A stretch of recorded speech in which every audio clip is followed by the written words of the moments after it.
in working order. Oops. Set up the room before the meeting begins. Make all relevant educational and public relation material. Make sure that it's displayed. Attend to special equipment needs and help the president make sure the meeting begins on time.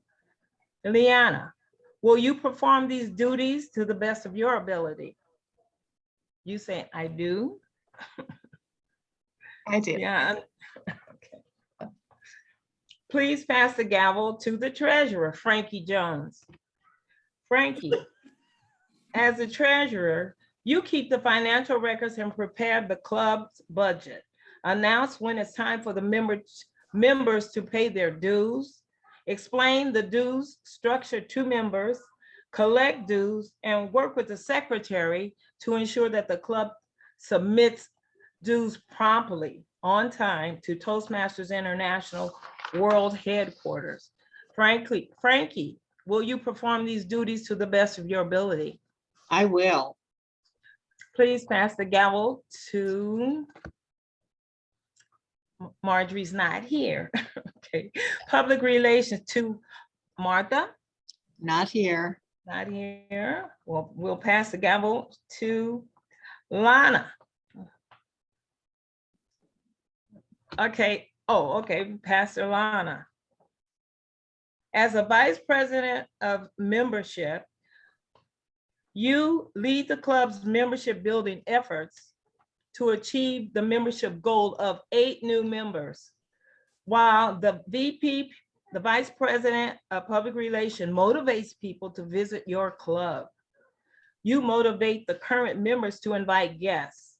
Promptly give new member application and dues to the secretary and treasurer.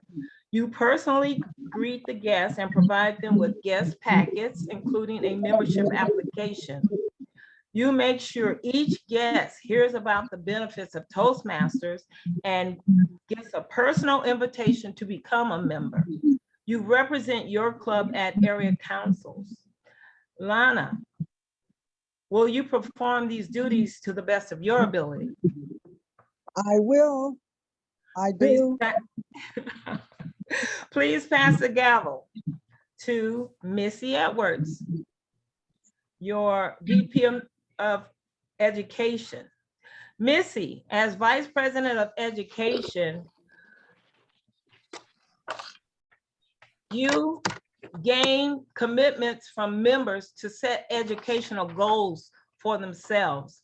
You assure that the club members are aware of the schedule of meeting roles, plan meetings that will assist members in meeting their goals, work with club members to keep meetings fun and well-run, work with members to ensure that they submit their application for educational awards promptly.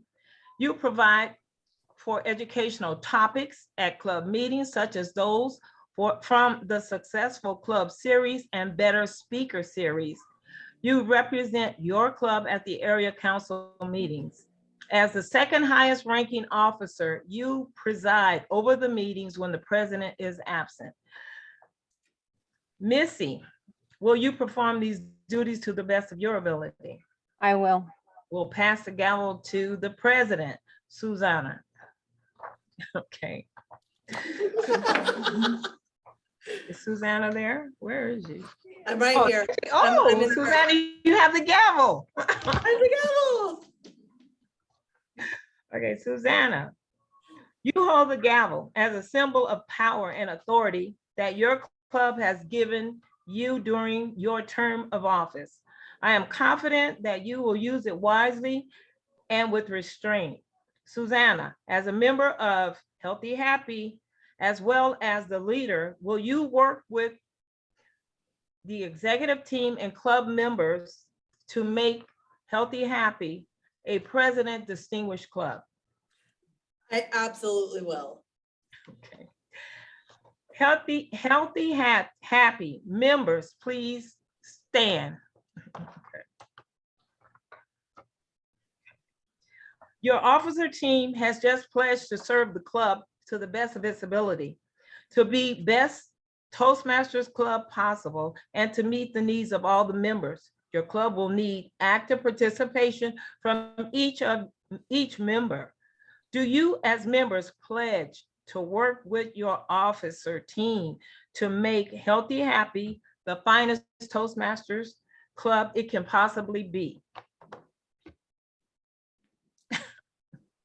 You do? I Yes, we do. Okay, thank you. By the authority vested in me as your division director, it is my pleasure to declare these Toastmaster officers installed in their prospective club offices.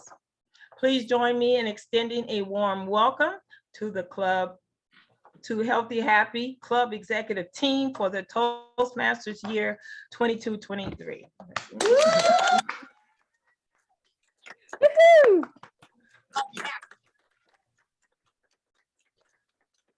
And I now return conduct to the new president, if the new president would like to speak. Thank you, Nora.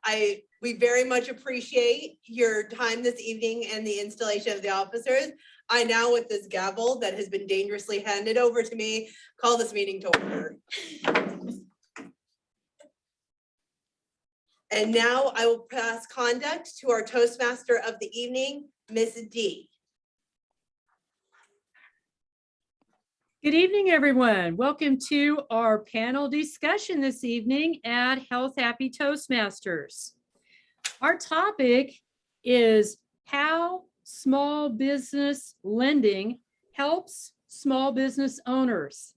And this is presented to you this evening by the AmPac Business Capital Group. Please welcome our moderator for the panel, Susanna Romig. Thank you, Madam Toastmaster. Fellow Toastmasters, and of course, most of all this evening, our most distinguished guests. It is my absolute honor to bring you this panel event this evening because at AmPac Business Capital, it is our mission to finance and foster small business growth from cradle to legacy, advocating for the yes, regardless of complexity. How do we do this? Through our grit, grace and faith with a servant's heart, relentless know-how, integrity and ethics from a higher calling, innovative visionaries, and being passionate and focused on your success. And why do we do this? To strengthen families, uplift communities, and advance entrepreneurial dreams. The team that is gathered here tonight represents what it means to take a loan from cradle to legacy.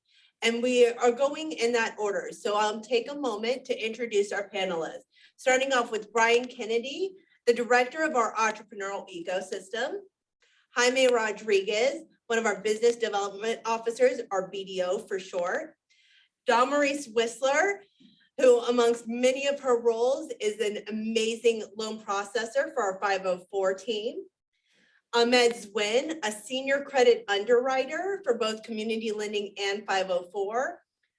Ashley Whistler, daughter of Damaris, but more importantly for tonight, a loan closer and processor for community lending.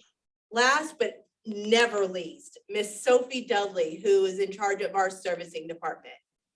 I have the joy of working with these individuals every day, and they are what make AmPac what it is. Their stories will give you encouragement. With that, I'd like for them to each tell you a little bit about their role. So starting with Brian, can you tell us a little bit about what you do here at AmPac? Absolutely, Susanna. Thank you so much for the kind introductions. It really is a pleasure to serve business owners from cradle to legacy. And with the entrepreneur ecosystem, you have resources to do that. As the director of the entrepreneur ecosystem, we manage the platform of AmPac to be able to provide you access to business capital, business coaching, and business community.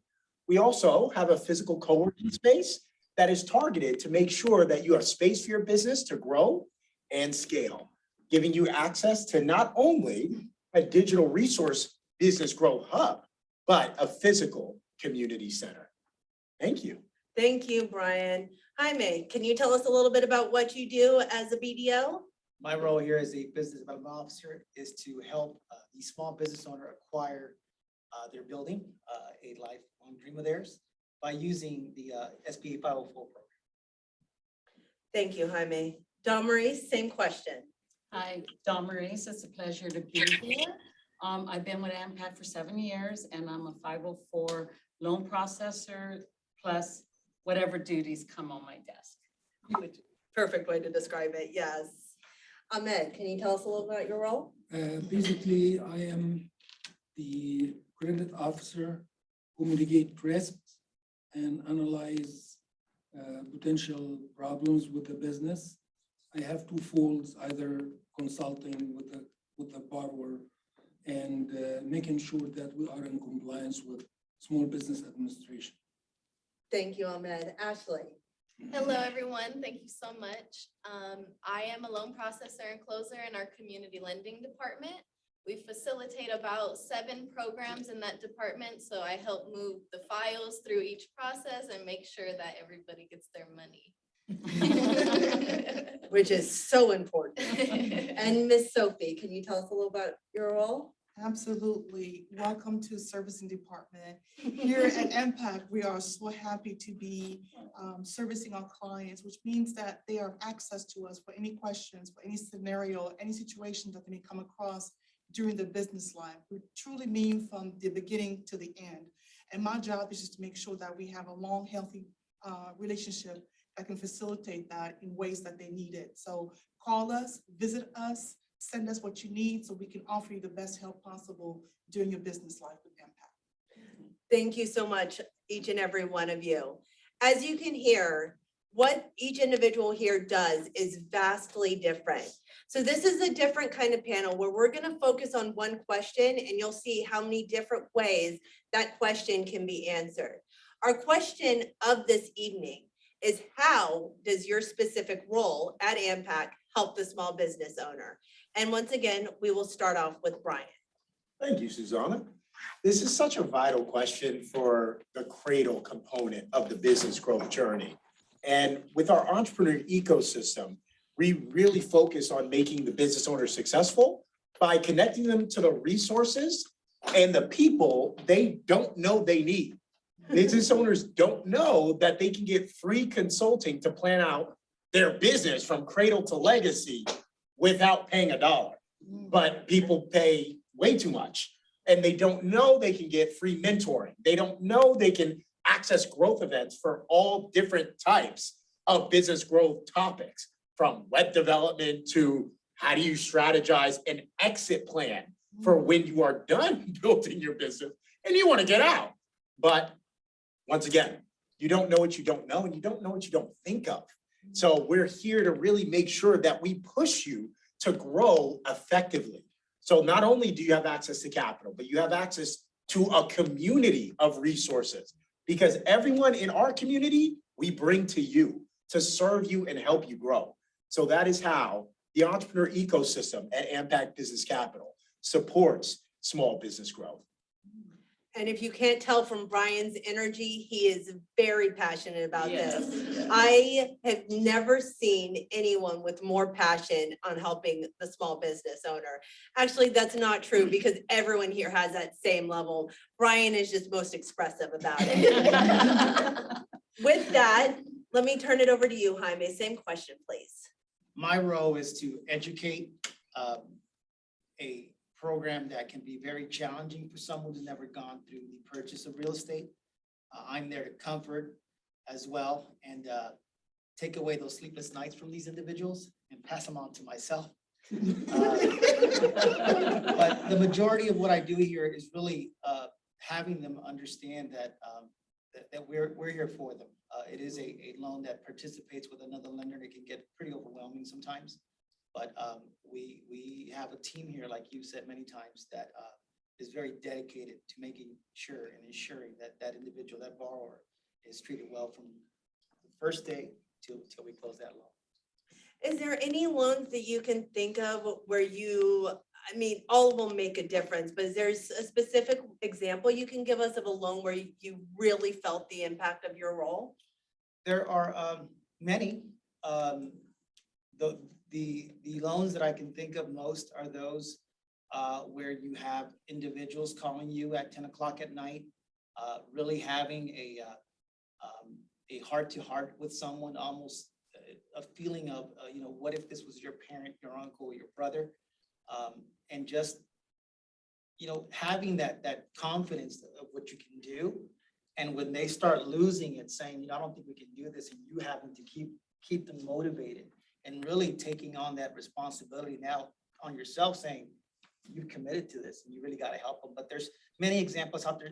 Honestly, some of them are just at the very end when they just call you and it's a 10-second call saying thank you, and you spent 6-7 months doing that loan, and that's really what's worth it. Yeah. Well, and I have to point out, so I'm Jaime's official loan processor. And besides those client calls, he also encourages the processors that he works with. He keeps us from jumping off the edge and really keeps us motivated. He's a light in every room he enters. And with that, I forwarded on to our processor to tell us how you feel your specific role at AmPac helps the small business owner. Well, I have the privilege of being the middleman between the client and the business development officer. And there is nothing quite as rewarding, because many times, like Jaime says, we're encouraging them, because people come to us and sometimes because of past credit issues, they feel defeated. And they're like, I don't know if I'm gonna get approved. And I encourage them by letting them know at AmPac, we underwrite with a heart. So our number one goal is to hear your story. If your story makes sense and you've recovered, we're still gonna consider that loan. So my greatest reward is hand-holding the clients through that process, encouraging them, and many times assisting them with filling out some of the application forms that could be a little confusing. So it's all about the personal touch. And I'm very old school, and sometimes in corporate America, we lose that personal touch. But that personal touch makes the biggest difference. So I take all the applications, I get it ready to be submitted to SBA for SBA approval under the 504 real estate program. And it's crazy how many times I hear the clients say that they never thought that this would be possible because they were unaware of the 10% and special use properties, 15% down. So they were locked into a lease for many, many years because, like you said, they didn't know. So one of the other things that really feeds my soul here at AmPac is that I also have the privilege of answering some of the incoming calls.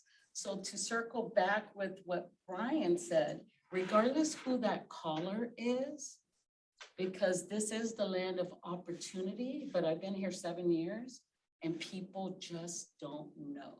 So I refer them to our website because AmPac Business Capital is very intentional on the why we exist, and that's to help business owners grow.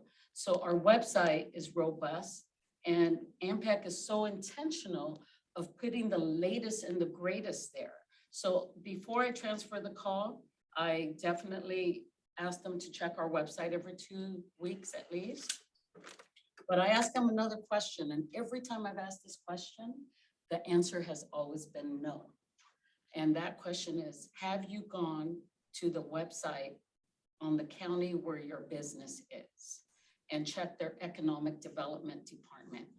And every single time it's no. So I give them that resource too, because it's not only lending, it's providing the resources that the clients are unaware of.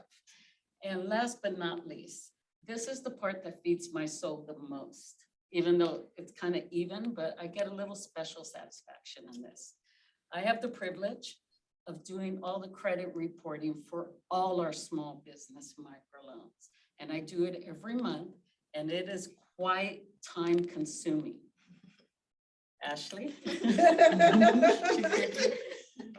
But every month, I'm aware that so many of those clients that we said yes to, especially the startups, have no business credit. And the fact that AmPac is intentional of reporting is helping their business to grow. So with that said, yeah, that's a little bit of what we do here. Oh, Maurice laid it out perfectly. She is the angel in this office. Words of wisdom are given out freely and openly to anyone who crosses her path, and she encourages us all. Ahmed, can you tell Hello. us a little bit? Hello, everybody. My name is Ahmed. I'm an underwriter with AmPac Business Capital. So basically, we are the umbilical cord between small business administration and the customer. We are the storytellers and the risk mitigator.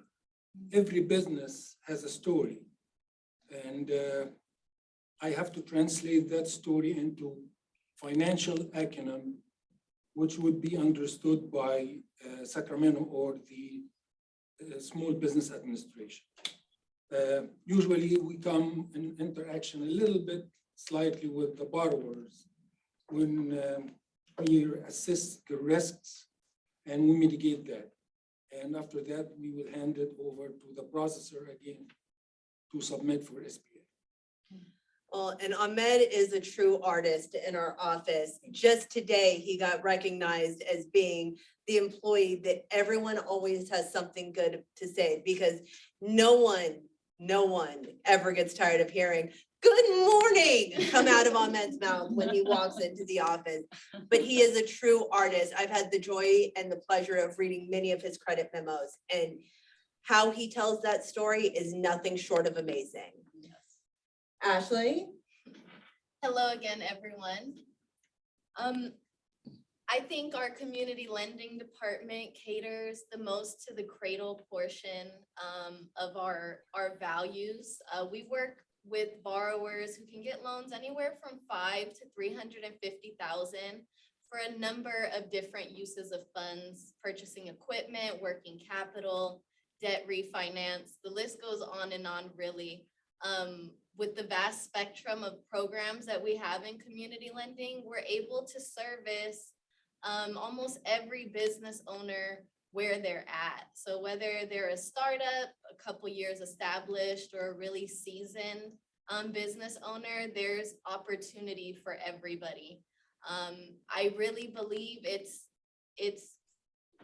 loan processing with a heart, like similar to our underwriting with a heart, because it takes a lot of additional hand-holding to get those financial documents from people that have maybe never even heard of a profit and loss or a balance sheet. They don't have a CPA who's monitoring and keeping their books for them. So we provide a lot of that TA assistance through the ecosystem and with our partners. So it gives that borrower a little extra touch to know you're not just a number. We're not looking to just get the payment back with an upside down loan and a crazy interest rate. We want to put you in a position where whatever may have happened, you can recover from, and you can continue to grow going forward. And that takes so much more than just capital. A lot of our programs are also minority driven for those that have not been given that real opportunity to get help, to have their stories heard.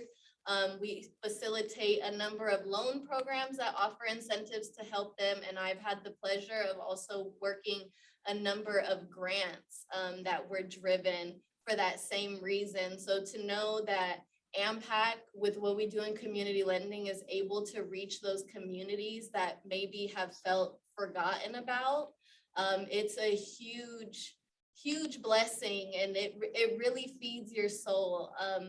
To wrap up, I assisted last year on the PPP program. Many of you guys may have heard about it on the news. It was an SBA COVID relief program where borrowers could obtain a loan, and if they meet certain requirements and provide the correct information, the loan would be forgiven in its entirety.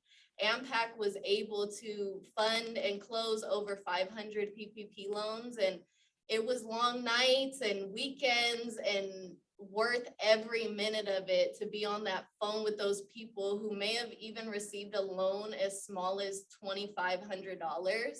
And it is like rocking their world beyond themselves, just absolutely overwhelmed. So it's a great way to impact the community. SBA has a lot of great programs for borrowers, and it's an honor to be able to be that middleman between them and the client and get to have those feels with the customers and help those overcome the challenges. You know, life happens. So we give everybody a chance, and we welcome open arms to each applicant.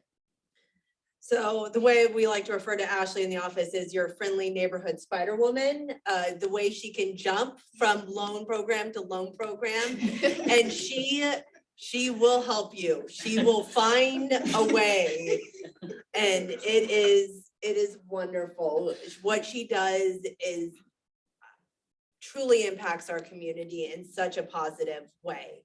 And you never see anyone happier about giving people money. She's like, I funded a loan. And we're like, yeah, good job, Ashley. Like, I'm like, can I borrow $10? She's like, no. But no, like she's wonderful. Sophie, how does your specific role at AmPac help the small business owner? Good evening, friends and family, I like to call it, because at this point, I believe in servicing, it's all about the client. I am really here to service the client the best way possible. And as Ms. Ashley mentioned, we don't deal with clients as numbers and files. Our clients are family members that we are taking care of. And in the business that we are in, it happens to be their business. So we are in this together. It's like a marriage.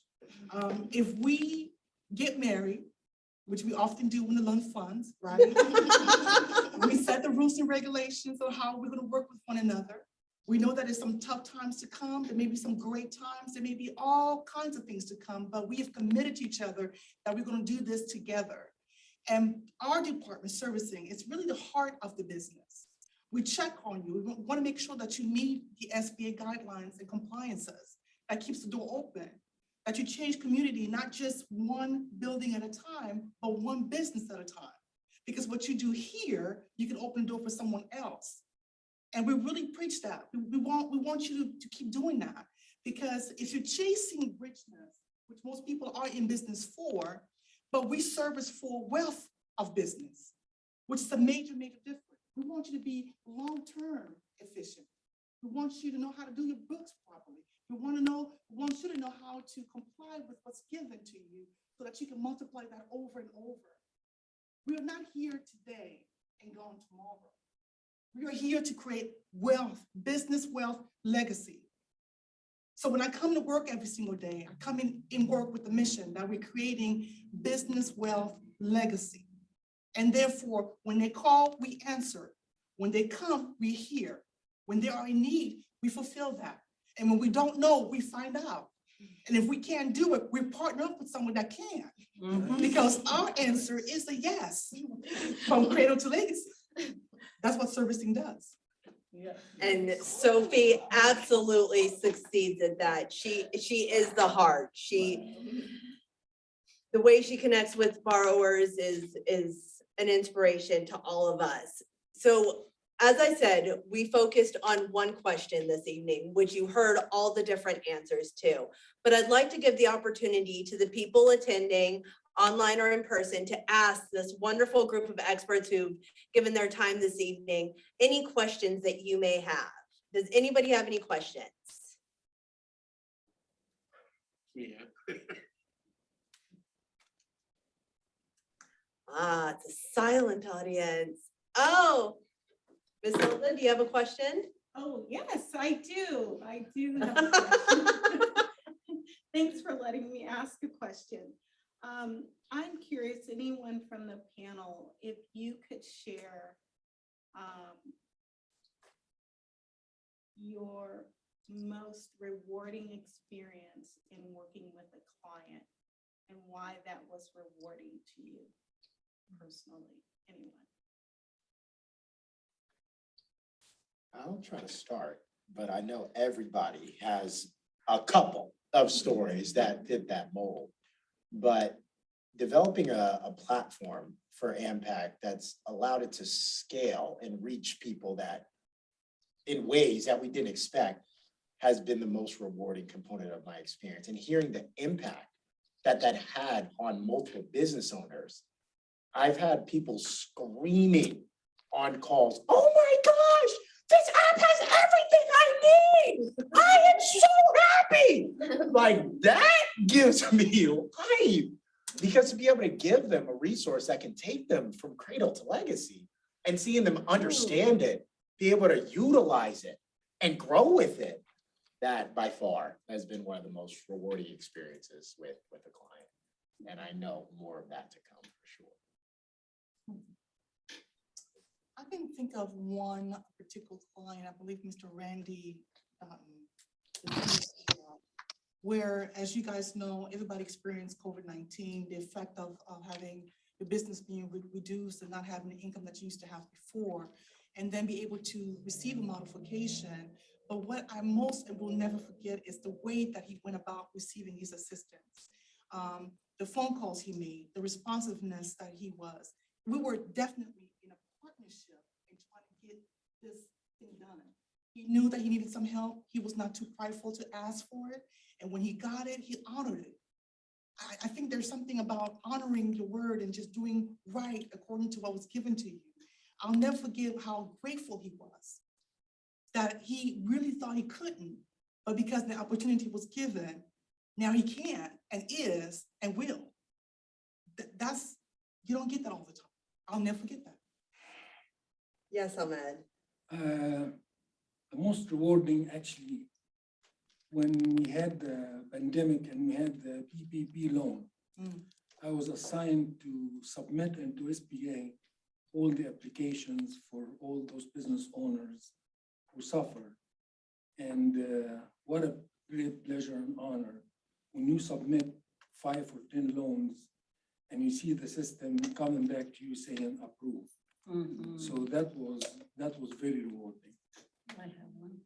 Yeah, of course. Go ahead. Okay, I'm gonna chime in, piggyback on Ahmed, because as you know, we do commercial real estate in the millions. We do small business loans up to 350,000, but I had the privilege of being the processor for PPP on the first draw.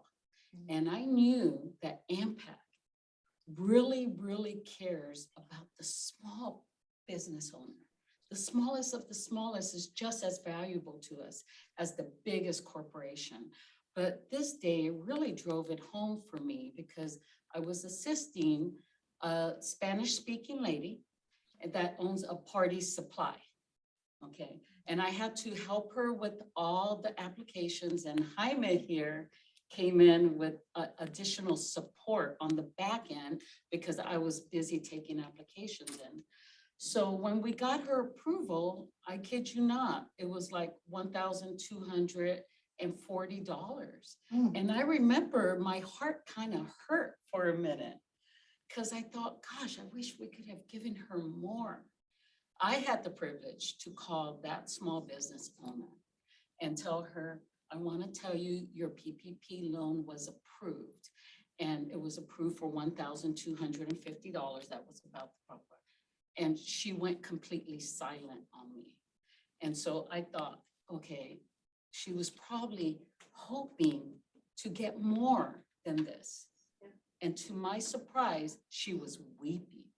And she actually was gasping to get air when she said, you have no idea what this means to my family and to my business. You helping me means I can pay my lease rent. So even the smallest business owner, it's such a privilege at AmPac to be part of the why we exist, and we're fulfilling every need at every level. To piggyback on that story there, a year later, the rules changed and PPP came out again with the second round of PPP. And I had the privilege of giving her $20,833. She does party rentals, and I haven't paid for a jumper in 2 years. So, for me, Wow. I forgot what the question was, but I think I kind of know just based on these stories. It's, I don't, when I was younger, my dad was a landscaper. He had his own business, but he never took it to the level that we deal with the clients. But now, when you drive down the street and you see these small buildings, small businesses in there, and you have to really kind of take a step back and say, that's a different type of individual that's in that building there. Because the stories that I hear from small business owners waking up at 5, having 2 locations, having kids, the wife's trying to rearrange her schedule to make everything happen. Or now you have they're in this position to acquire something, and you've got the kid who's now from 18 to 22 taking the next step, and now they got their own location. Those are the stories that we kind of deal with that are really rewarding, because you see that 10, 15 years of accumulating 150,000 to make this one big purchase, this one shot, kind of like M&M kind of thing, right?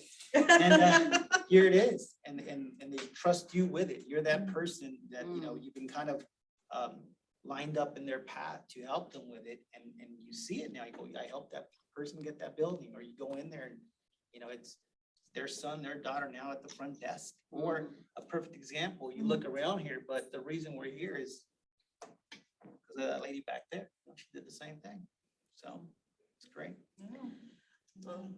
Thank you so much, every one of you. And yes, Frankie, I realize now that Hilda was actually pointing to your hand raised on the screen. So my apologies, Frankie. What is your question? Okay, this is a practical question. I work for a specialty contractor, and they do, it's called Foliu Designs. They do specialty wall finishes for billionaires who have nothing more to do with their money than do these fantastic houses and gyms and clubhouses. But she's very unique. It's a niche market. She's artistic, so her sister and I take care of the accounting end of things. And we had a situation where the computer crashed like 3 times. We just got all the accounting back up, caught up. I got it on QuickBooks. Our taxes are paid. We're all excited. We're behind on everything. And we got a PPP loan, which kept us in business through the COVID. Since we were a contractor, we were still considered an essential business. So now we're in a process where we have jobs quoted and awarded, but like I've got a 5-month waiting list on plaster coming from Italy, and we had to pay for it up front. And we're paying for an actual container because of supply chain issues. So I'm wondering, I think she needs some kind of backup capital to cover us for this. Where would she start with you guys? Well, I believe that would be a working capital loan, and that'd be community lending. And it looks like Ahmed's probably the right person, and Ahmed and Ashley can probably tag team this answer. Yes. So since she is a contractor and she has some shipment because of the supply chain demand delay, the best product for her is going to be a working capital line of credit. It's going to be a short-term financing where she can cover her cost till the shipment comes. At AmPac, or what can fits her with SBA, is going to be a working capital called Community Advantage Loan, which is going to be up to $350,000. But she gets that loan at one lump sum, and hopefully she's going to be able to float till she gets the second shipment coming in, and so on and so on. Right. Okay, yeah, because what we're finding is, the cash flow from when we get paid for stuff to when we can pay our employees, and we just need that cushion, or like you said, a floating what do they call it? A letter of credit or something, Line of something that we can credit. draw on and pay back. Yes, that's a letter of credit. Yeah, so does she just come down to the office, make an appointment? She can call our office, you can go to our website or look, and the numbers on there. We also just launched today a brand new application portal as well, because even though we absolutely believe in the personal touch, and I guarantee you this portal will not stop that personal touch, she can complete an application online at ampac.com. And then Frankie, just email me and I will get it to the appropriate people. Okay, yeah, because I'll probably be filling out the app for her. Well, all I ask is that the balance sheet balances. Yes, yes. That's my criteria, okay? Okay. Is there any other questions before we conclude this panel this evening? All right, with that, I want to thank each and every, There's a question. oh, there is a question. Where? I don't see it. Oh, Leanne. Susanna, Leanne, go hi. ahead. Yes. Well, Or did I'm it not sure what time there is left, so should I just go ahead with it? Yes, go ahead. Okay. Well, I have to say, when I saw this panel name on the agenda, I did not expect to hear words like story and soul and heart, and I did not expect to tear up at one point. So thank you all for being such wonderful panelists and for the work that you're doing. What you've said really spoke to me, and I'm wondering, what about AmPac spoke to you? What drew you to your position in the first place? What drew you to AmPac? What drew you to your position at AmPac? What drew you to this company besides our fearless leader in the background, Ms. Hilda Kennedy? I've been in lending since 2002 as a commercial lender, different major banks. When I did the interview with Ms. Hilda, there is one thing stood, it was faith. She put some faith on me and I placed the faith. It was very renowned, very, very big.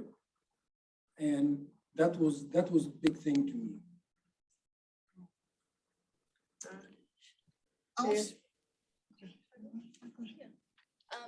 My opportunity at AmPac actually kind of came through COVID. I was working at LAX when it first hit and we were laid off of work. So in that transition period, Hilda offered me a position to come and help on a program that we were facilitating with the County of Riverside. And it was a COVID relief program.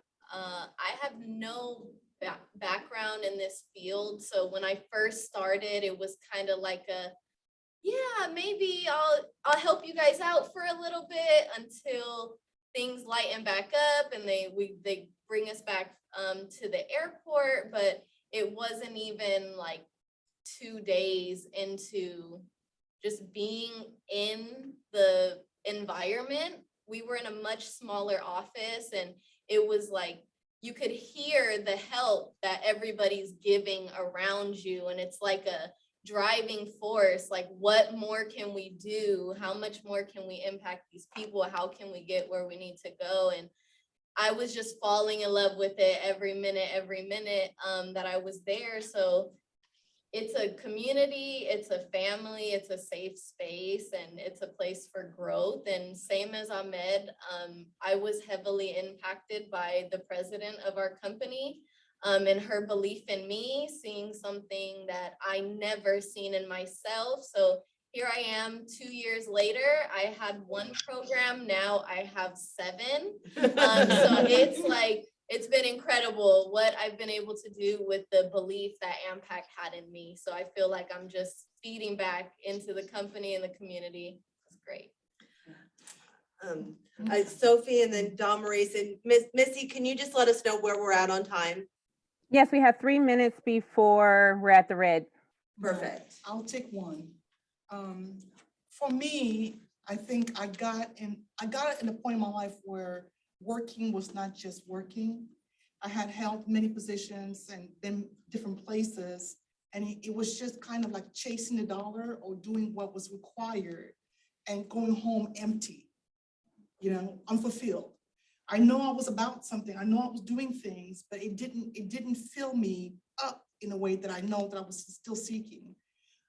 It was the communication, it was the contact, it was how the mission that we stand for draw me in. And then also the fact that I believe that sometimes when you work, it's a difference in making somebody else richer versus when you work and you change your community and you're developing wealth. So I was no longer chasing the dollar to make somebody else rich, but I was looking to change the community and making them wealthy. And it started with me first, because I was looking for it. And I know that was not the only one. A lot of bankers, a lot of other businesses are out there, but the purpose, the number one is numbers and money. But not a lot are there for the well-being of the people that you service. So I wake up every day without an alarm clock, doing the good work, knowing that when I lay my head down, if he was to ever call this one home, I can say, thank you, Lord, I did all I could do. Amen. And I got that AmPac. Maurice, do you want to chime in? Sure. So I like to think that AmPac found me because I was laid off from a job, and a friend of mine connected with the president of this company. They arranged an interview, and I have been praying. And the interview was like no other interview that I had ever experienced. But what really caught my attention is that my entire Christian walk, I've always dreamed about working in a faith-based organization. And 30 years of my life, I've never been in a faith-based organization. So that was like one of my dreams. So when I got hired, I had no idea what the world of economic development was even about.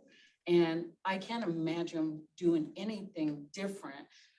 We collect job certs when we do our 504 loans, and this is just a small snapshot of how we're making a difference here at AmPac.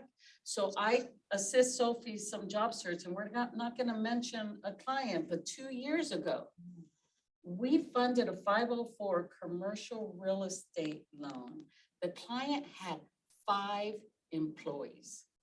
The job cert that came in a couple weeks ago, he went from 5 to 76. Wow. Okay. That's the impact that we're making in our community to get our community and our state and everything in a much what's that word I'm looking for? A healthier job. I know the word I'm looking for and I'm drawing a blank, but that's the difference that we're making. And we had no idea that and it was a fairly small loan, but it was exactly what he needed in order to grow. Well, as much as I want to hear from Jaime and Brian, as Leanne pointed out at the beginning of our meeting, we're Toastmasters and we care about time, and we are at time, ladies and gentlemen. So once again, thank you to each and every one of you for your time this evening. Back to you, Madam Toastmaster.